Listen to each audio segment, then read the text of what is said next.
Empat pemuda jadi tersangka bentrok di Dobo, satu anggota polisi terluka.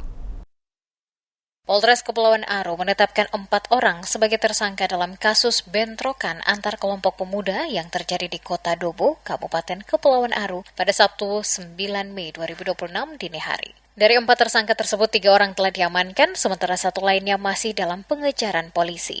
Bentrokan terjadi sekitar pukul 02.00 waktu Indonesia Timur di Jalan Ali Murtopo, Kota Dobo. Aksi saling serang menggunakan batu dan senjata tajam berupa panah itu sempat membuat warga sekitar panik dan resah. Kasubsi PIDM Polres Kepulauan Aro, Ibda Priscilia C. Alphonse, mewakili Kapolres AKBP Albert Perwira Sihite, membenarkan insiden tersebut saat dikonfirmasi DMS Group di ruang kerjanya.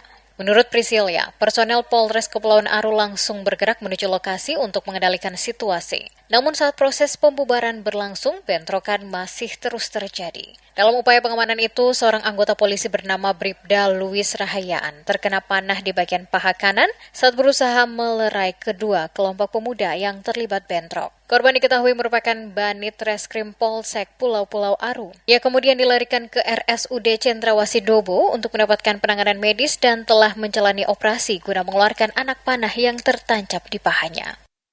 Jadi aksi saling serang ini menggunakan batu dan senjata tajam, dalam hal ini panah, oleh 2 kelompok pemuda di Jalan Ali Murtopo Dobo sekitar pukul 2 pagi.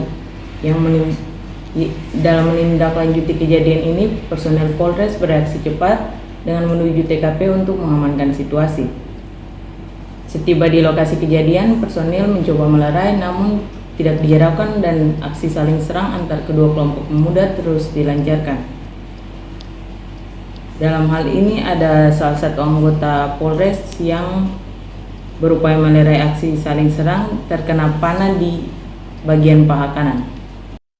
Sementara itu, Kasat Reskrim Polres Kepulauan Aro, Ibtu Juan Batubara, mengatakan 4 orang telah ditetapkan sebagai tersangka dalam kasus tersebut. 3 tersangka sudah diamankan dan ditahan di Polres Kepulauan Aro, masing-masing berinisial LL alias Leo, Rinto, dan JA alias Juan. Sedangkan 1 tersangka lainnya berinisial RR alias Rido masih dalam pengejaran. Polisi saat ini masih mendalami penyebab bentrokan dan menghimbau masyarakat, khususnya para pemuda, agar tidak mudah terprovokasi, serta menjaga situasi keamanan di Kota Dobo tetap kondusif.